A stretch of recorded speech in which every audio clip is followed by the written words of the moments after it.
37 tahun, mati syahid dia kepada Allah Subhanahu wa taala.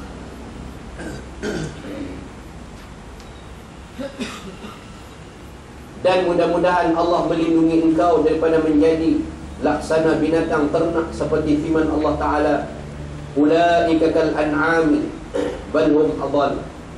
Mereka itu laksana binatang, bahkan lebih sesat lagi.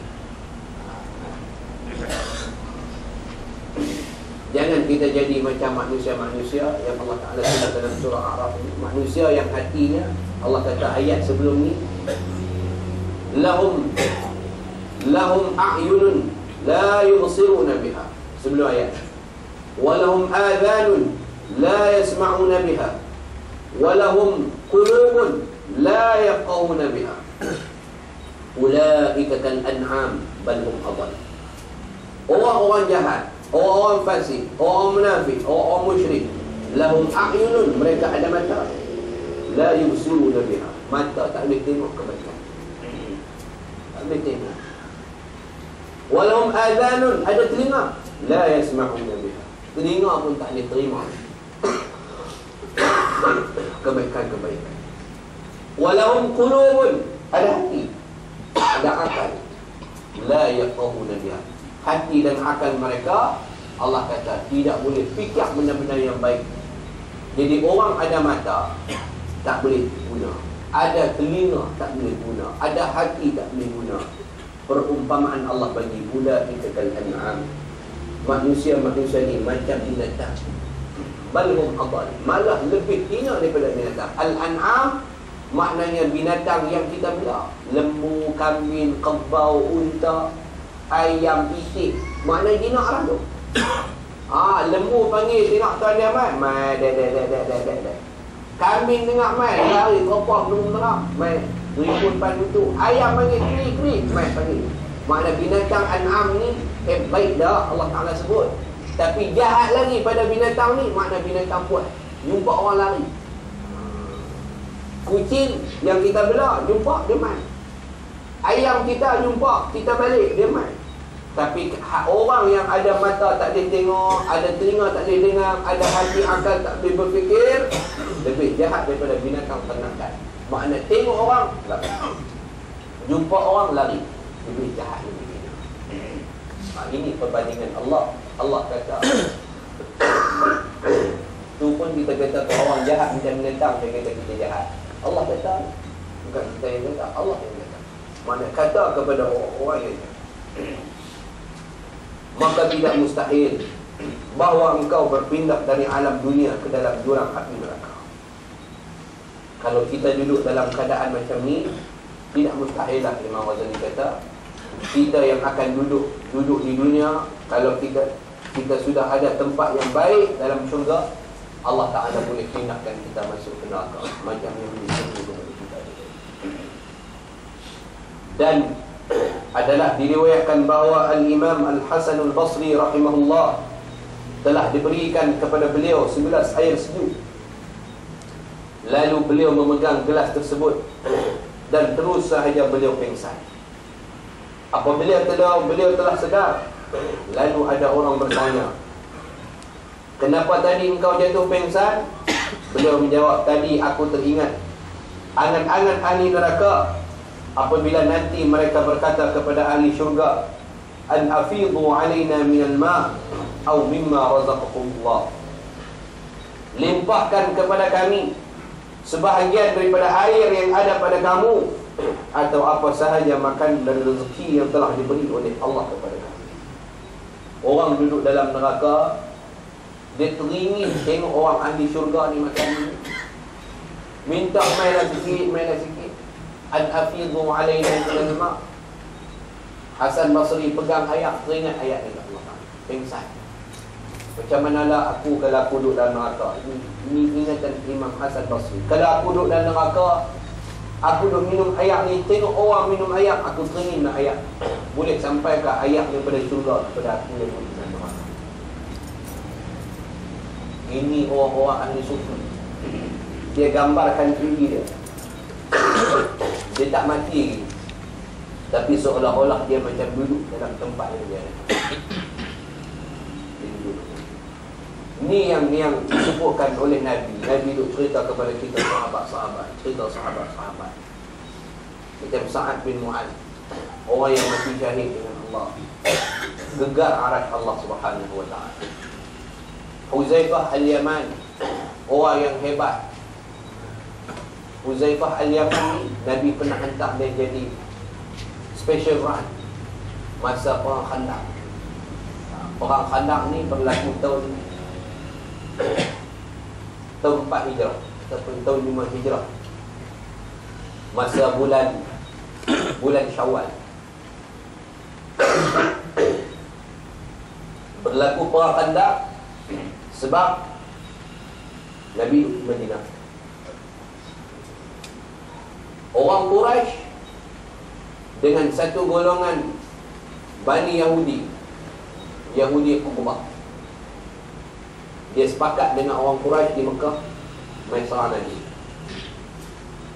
Lepas tu orang Yahudi yang duduk dalam Madinah, berpakat dengan orang Quraisy di sana untuk serang Nabi daripada dalam.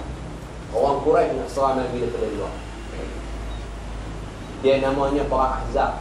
Ahzab ini parti Hizbul Muslimin dengan Hizbul Musyrikin. Parti orang Islam dipimpin oleh Nabi, parti orang kafir yang dipimpin oleh Abu Sufyan dan Khalid bin Walid daripada Islam. Jadi mereka main daripada Mekah. Abu Sufyan bawa tenteranya hampir, dalam sirah kata 10 ataupun 11,000 orang. Nabi duduk dalam Madinah, hanya ada lebih kurang 3,000 orang nak tahan Madinah. 3,000 orang nak tahan musuh daripada luar dan daripada dalam. Maka ada seorang sahabat Nabi panggil mesyuarat sahabat-sahabat, kita nak buat macam mana? Orang-orang Yahudi yang duduk dalam kita ni setengah dah lari keluar, pergi pakat dengan Abu Sufyan, pergi buat perjanjian, terus pergi buat MOU, setuju nak serang kita. Tinggal pokok Yahudi hak dalam ni, mereka pula akan serang kita daripada dalam. Hak luar akan serang pada kita. Bincang nak buat kan. Seorang sahabat Nabi namanya Salman Al-Farisi, orang Parsi. Dia main daripada Parsi. Sebelum dia masuk Islam, Salman Al-Farisi dia sembah api. Masa dia duduk di sana, lepas dia menjadi agama Majusi, kalau tak salah, lepas tu dia masuk pula agama Nasrani. Masa dia duduk di Parsi, di Parsi ni apa? Iran. Parsi Iran. Dia pergi lalu nak balik rumah dia, ayah dia suruh dia pergi ke kebun. Dalam perjalanan dia nak pergi kebun, dia lalu satu gereja. Dia tengok dalam gereja tu orang Yahudi duduk semayang. Jadi dia balik tengok orang Yahudi duduk semayang, dia seronok. Sampai dah seronok tengok Yahudi duduk semayang. Apa nama orang Nasrani duduk semayang. Seronok semayang dalam gereja di Parsi. Sampai dia terlupa hak ayah dia suruh pergi kebun. Duduk balik tengok sampai ke petang. Jadi dah tak balik, ayah dia kirim orang suruh pergi cari Salman. Salman duduk nak rupa-rupanya duduk nak orang duduk semayang. Lama-lama dia jadi seronok. Akhirnya dia pergi ke gereja tu, ke tempat ibadat orang Nasrani. Sembang dengan padri dia, padri dia pun ajak dia masuk Nasrani. Dia pun masuk. Jadi menganut agama Nasrani. Hidup dia dengan padri itu berapa tahun. Padri tu tak nak mati. Hak yang bimbing dia tu, padri tu habaq, lepas aku mati ni, dia tanya padri tu, nanti tuan bila tuan mati, siapa pula yang nak ajak saya? Salman tanya. Padri tu pun cadang kalau satu orang padri lain pula. Hampir ke satu tempat, akan jumpa seorang padri yang besar, dia boleh ajak dan tolong hang, bantu hang untuk hidup dalam agama Nasrani. Padri tu mati, dia pun pergi cari padri yang disebutkan. Cari padri tu. Hidup beberapa ketika, beberapa tahun dengan padri yang besar tu, padri tu pula sakit nak mati. Bila padri tu nak mati, dia tanya padri tu, sama macam dia tanya padri tu, siapa pula boleh pimpin saya bila tuan dah mati? Akhirnya dekat padri tu nak mati, baru padri tu buka rahsia. Dia kata, sebenarnya aku simpan rahsia ni lama. Selepas aku mati, hampirlah ke satu tempat. Tempat itu banyak pokok-pokok kurma. Banyak pokok-pokok kurma. Dan negeri itu berada di antara dua batu hitam. Dan kita nak masuk di Madinah, nak masuk Madinah tu kita akan lalu satu kawasan dia panggil Hararah. Kawasan tu Hararah nama tempat. Orang tak ada duduk situ. Batu ni hitam belakang. Batu dia semua hitam. Pasang semua hitam. Panas. Hararah. Dia duduk di antara dua kawasan yang berbatu hitam. Lepas kawasan batu hitam tu, kamu akan jumpa satu tempat yang pokok kurma cukup banyak. Mana tempat yang subur. Kamu pergi ke situ, cari seorang yang bawa risalah Hanif, agama Hanif daripada Nabi Ibrahim. Padri itu mati. Dia pun lepas padri mati, kebetulan ada orang main niaga di Parsi. Main niaga di Parsi.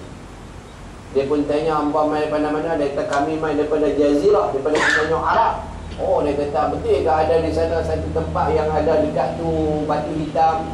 Lepas tu di negeri tu pokok kurma banyak, sehat, subur. Ya betul, aku nak ikut boleh? Boleh. Sampai dia di Parsi. Daripada Parsi sampai dia ke Mekah.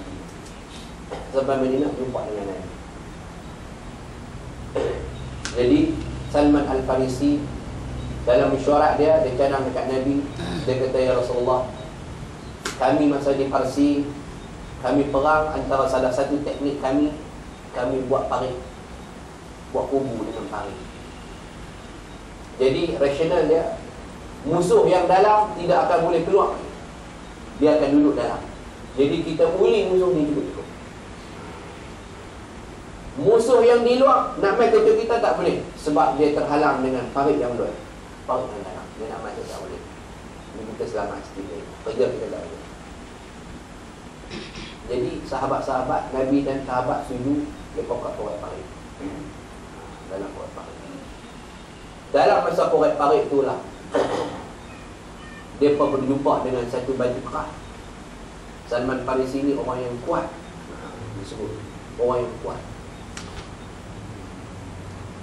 Jadi masa porat batu tu, sampai batu tu Salman tak boleh porat, kena batu tu, guna cangkui dia tak boleh. Panggil Sayyidina Ali pagu pun tak ada. Panggil Osman katok tak ada. Panggil Umar Gagah ni pun tak ada. Panggil Abu Bakar lagi kuat pun tak ada. Akhirnya bangsa tak ada. Nabi sakai sekali keluar api ke Parsi. Nabi kata, cahaya ni akan sampai ke Parsi dan umat Islam akan berjaya menawan istana-istana maharaja-maharaja Parsi. Nabi sampai sekali lagi, cahaya dia keluar pergi kat Rom pula. Nabi kata, cahaya Islam akan sampai ke Rom. Dan orang Islam akan berjaya menawan raja-raja Rom dan istana-istana Rom. Dua-dua hakikat ni sampai. Sebab Salman Al-Farisi ada, dia balik jadi duta negara. Huzaifah Al-Yaman pun masih ada. Dan kenyataan ini benar. Sampailah sahabat-sahabat muslim. Dan yang ketiga, cahaya itu bercahaya dalam tempat di Madinah. Nabi kata Madinah akan jadi tempat yang subur dan tempat pentadbiran pusat. Jadi pecah batu itu bercahaya. Jadi jadilah porat parit keliling kota Madinah. Perang dekat 20 hari. Lawan hak dalam, lawan hak luar. Punya teruk. Sampai dalam perang tu Nabi tak dan mayang asap. Ceritanya Nabi kubur mayang asap. Dalam sejarah Nabi tak mayang asap sebab sibuk duk layan musuh. Hak luar satu, hak dalam satu. Jadi Nabi semayang asap ketika asap sudah habis, matahari gelap, barulah Nabi semayang asar. Nabi qadha semayang asar. Nabi semayang bila masuk waktu maghrib, Nabi semayang asar dulu, qadha, lepas tu baru Nabi semayang maghrib berjemaah dengan sahabat-sahabat. Di antara bainal isya'ain, sahabat kata, kami semayang maghrib, semayang asar di antara dua semayang isya. Makna di antara semayang maghrib dengan semayang isya. Perang yang datang, Nabi marah semua sebab mengganggu konsentrasi Nabi dan sahabat di Madinah untuk beribadat kepada Allah Ta'ala. Pasal waktu asar ini disifatkan sebagai solatul wusta, sembahyang yang amat penting, yang amat hebat, pahala yang cukup besar. Nabi telah geram sebab orang jahat sudah kacau ketenteraman beribadat. Nabi pun minta doa ke Allah Ta'ala. Doa dan doa pun nazilah. Allahumma inna naj'aluka fi nuturi a'da'ina wa na'udzubika min shururihim. Allahumma ahzihhum wa bad shamlahum wa farrij jam'ahum wa shaddid kalimatahum wa zalzil al-qadamahum. Dan meminta, ya Allah, bagilah bala bencana kepada musuh-musuh ni, kacau ganggu kami sampai kami terlepas waktu kami dapat ibadat, waktu puncak-puncak kami dapat ibadat. Kacau kami dapat ibadat kepada kami. Lepas Nabi doa, Nabi hantar Huzaifah Al-Yaman. Huzaifah Al-Yamani yang saya sebut tadi sebagai SB Nabi. Nabi kata, Huzaifah, aku hantar kamu pergi ke khemah musuh di luar sana, di luar kota kita. Kamu pergi tengok keadaan mereka macam mana, cuba risik. Huzaifah ni, dia nak terima dan tak terima. Dia pun takut, nak suruh pergi masuk musuh, tempat musuh. Sorang-sorang, bukan pergi yang kawan, pergi sorang-sorang. Buat teman. Jadi dia pasal dah Nabi suruh amanah dia, dia pergi dekat, masuk dalam kawasan musuh, khemah Abu Sufyan. Masuk dalam khemah Abu Sufyan. Masa dia sampai waktu malam itu, dia berjalan pada waktu malam itu, dia kata sesuatu yang aneh berlaku. Apa dia? Dia berjalan, masa dia duduk dalam kota Madinah, angin dia taklah terlalu sejuk. Tapi lepas dia keluar kota Madinah, perjalanan dia nak masuk dalam kubu musuh, dia rasa angin sejuk, terlalu sejuk sampai masuk ke dalam tulang. Terlalu sejuk. Dan bila dia sampai ke tempat itu, dia tengok semua tempat remah, kuda, unta, orang lari selewat tarak habis. Rupa-rupanya khemah tempat dia duduk tu baru kena ribut. Ribut baru sampai. Baru dia tahu ribut tu rupa-rupanya hasil doa lepas mayam-mayam Arif tadi. Itu dia kata berkat doa kunut dan zilah tu. Orang kalau kacau kita sungguh-sungguh tentang keamanan agama, kunut dan zilah, doa dengan sungguh-sungguh, Allah hantar ribut, hurah habis. Ribut bersama angin sejuk, kuda lari, unta lari, orang lari, khemah rosak. Daripada belah ribut tinggal suku je tentang. Suku ingat, yang duduk, yang kekal di tempat nak perang tu, suku daripada sebelah ini. Huzaifah masuk dalam gelap-gelap berita tu. Abu Sufyan, dia kata, aku rasa-rasa, Abu Jahal kata, aku rasa-rasa macam ada orang luar masuk dalam tempat kita. Abu Jahal punya GPS. Dia kata, aku rasa-rasa macam ada orang luar masuk dalam tempat kita. Jadi untuk selamatkan, untuk kita cam kawan-kawan kita yang telah ada ni, supaya kita boleh tengok musuh. Kalau ada musuh kita, bunuh terus. Jangan biar dia lari. Pegang tangan sama-sama kita. Kalau orang yang tak boleh pegang tangan tu, tengok dia tak pegang tangan sama-sama, mana tu musuh kita, bunuh. Masa Abu Jahal kata, Huzaifah duduk sebelah mana? Bila tak nampak, Huzaifah duduk sebelah mana? Bila habaq arahan, tahu, pegang, dalam gelap tu tak nampak muka. Huzaifah tanya sebelah dia, ang sahabat? Dia abang, aku Abu Jahal, komander. Boleh belakang, ang sahabat, man anta, anak Sufyan, aku Abu Sufyan. Orang nombor 2 Abu Jahal. Duduk sebelah orang nombor 1 dengan orang nombor 2. Dia besar. Selamat Abu apa nama Huzaifah dia. Balik apakah Nabi depa ni dalam keadaan sikit-sikit. Mai besok lari.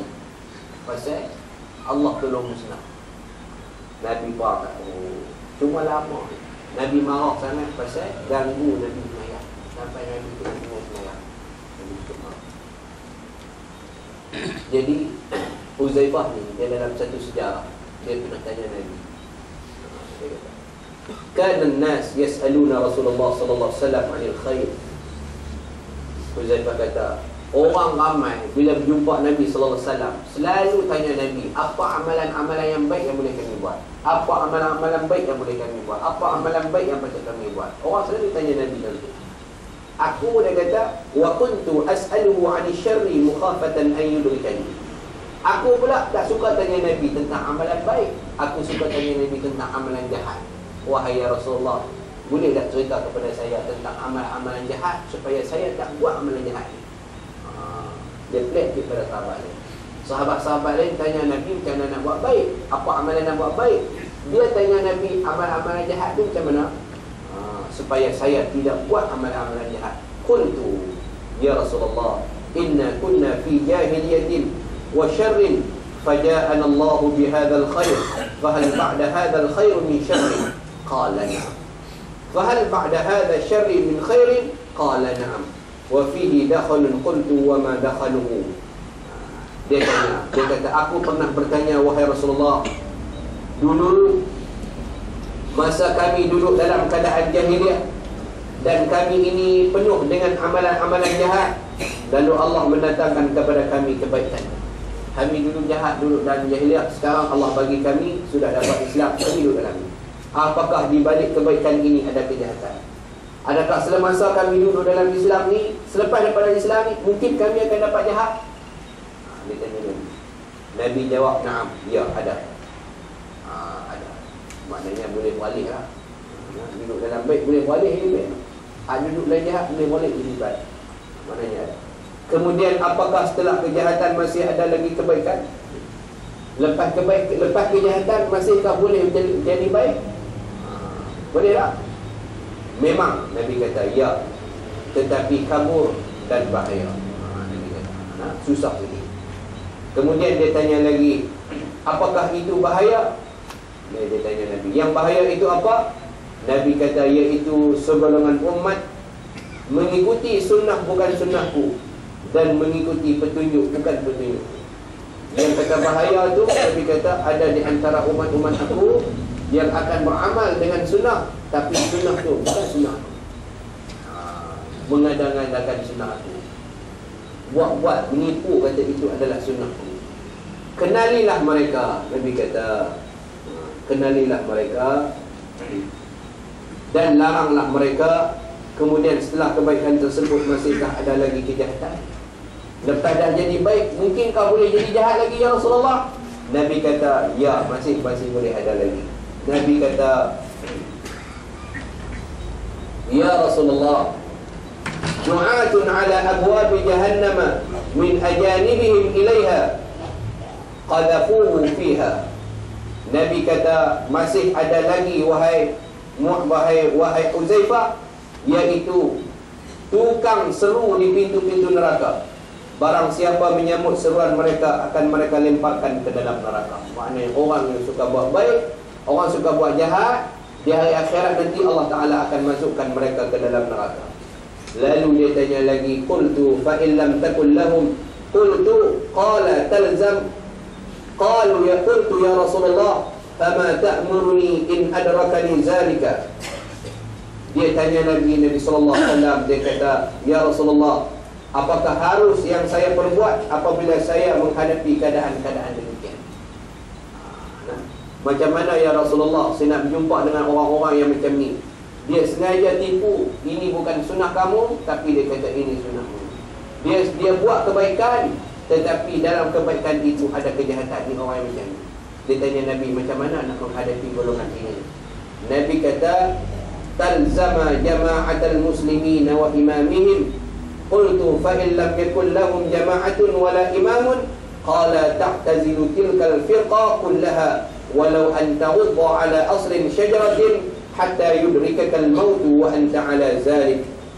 Dia kata, ya Rasulullah, Nabi kata kat dia, sentiasalah mengikuti jamaah kaum muslimin dan pemimpin mereka. Untuk boleh tahan supaya kamu tidak tertipu dengan sunnah-sunnah bohong, kamu tidak tertipu dengan amalan-amalan jahat yang diselingi dengan kebaikan, maka Nabi kata kamu kena selalu ikut jamaah kaum muslimin dan pemimpin-pemimpin kaum muslimin. Qala fa in lam yakul lahum jama'atun wala imamun. Huzaifah tanya Nabi, ya Rasulullah, macam mana pula kalau mereka tidak ada jemaah dan tidak pula ada ketua? Kumpulan pun tak ada, jemaah pun tak ada, ketua pun tak ada, ataupun ada kumpulan tapi ketua tak ada. Tertawa Allah betul. Nabi kata apa? Ta'tazilu tilkal firqa kullaha walau an taghudda ala aslin syajaratin hatta yudrikakal mautu wa anta ala zalik. Hendaklah kamu tinggalkan golongan itu semua. Jamaah yang tak tawan hala, ketua yang tak tawan hala tu tinggal. Walau kunta ala aslin syajaratin, walaupun kamu akan tinggal di rumpun kayu sampai kamu menemui ajal dalam keadaan demikian. Lebih baik kamu duduk seorang-seorang daripada ikut jamaah yang tak tawan hala tu.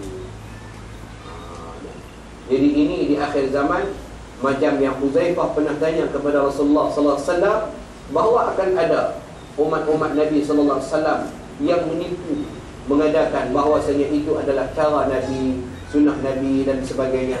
Dan Nabi pernah pesan kepada Huzaifah, kena ikut jamaah Islam dan ikut pemimpin-pemimpin Islam yang itu.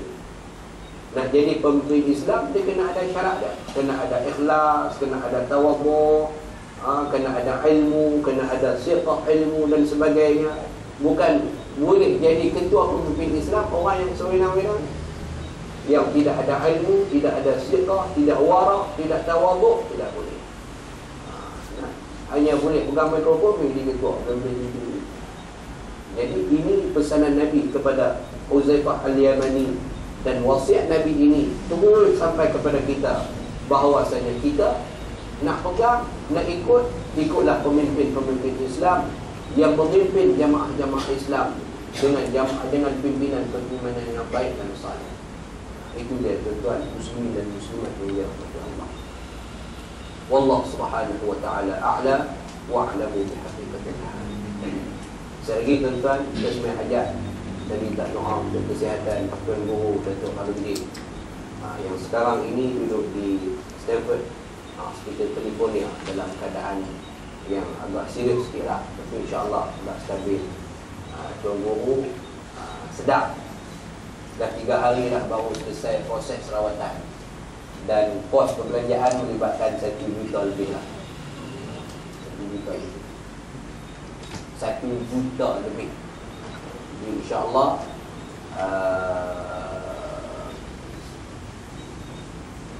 kalau ikut cara rawatan itu yang dibuat oleh pakar, banyaklah kemudahan telah Allah Ta'ala bagi kepada Tuan Guru itu, daripada hari dia pergi dan sebagainya sampai dia telah selesai buat operation. Buka dada turun, tulang dada dipotong, belah paha kanan, betis kanan, nak ambil orat tapi tak jadi. Belah pula paha kiri, ambil orat kiri, lepas tu orat kiri masuk pula stand dalam orat kiri sampai ke jantung. Jadi dia ada 4 tempat lah, 4 tempat yang dibelah: dada, paha kanan, paha kiri. Di paha kiri satu lagi masuk orat kiri ke jantung. Dia dah sedap, cuma dia tak larat masih kepada mesin ventilator tu, alat pernafasan itu. Tapi dia rimah lah. Dia kalau boleh dia tak mau pakai mesin alat bantuan tu sebab dia rasa tu dia nak kuat sendiri. Tuan Guru ni dia application tu. Pasal ikut doktor anak dia kata dulu masa buat operation dulu, dia boleh, kalau boleh dia suruh buang cepat, dia tak mau. Tapi tak payahlah sebab doktor pun tak boleh buang. Tu dah prosedur dia. Biasanya dalam 7-8 jam mesin bantuan pernafasan tu dah boleh buka. Tapi ni dah makan masa 3 hari. Tapi keadaan dia normal, stabil. keadaan dia alhamdulillah semua stabil. Semua kita doa lah, mohon supaya Allah bagi kekuatan kepada tuan guru untuk menghadapi saat-saat macam ni, dan semoga dia boleh balik dan teruskan usaha dakwah ke arah kebaikan untuk semua umat, bukan Indonesia sahaja, malah sampai luar negara. InsyaAllah kita doa sama-sama dengan keselamatan, keberkatan, dan kita tawassul sama dengan keberkatan amal ibadah yang telah dibuat oleh Tuhan ini. Usaha insyaAllah. Subhanakallahu bihamdika asyhadu an la ilaha illa anta astaghfiruka wa atubu ilaik. Bismillahirrahmanirrahim. Wal 'asri innal insana lafi khusr illa alladziina aamanu wa 'amilus shalihati wa tawassaw bil haqqi wa tawassaw bis sabr. Bismillah, alhamdulillah, wassalatu wassalamu ala Rasulillah wa ala alihi wa sahbihi ajma'in. Allahumma anfa'na bima 'allamtana wa 'allimna ma yanfa'una warzuqna 'ilman yanfa'una wa zidna fahma. Walhamdulillahi ala kulli halin wa na'udzu bika min halil nar. Sallallahu ala sayyidina Muhammad wa ala alihi wa sahbihi wa sallam.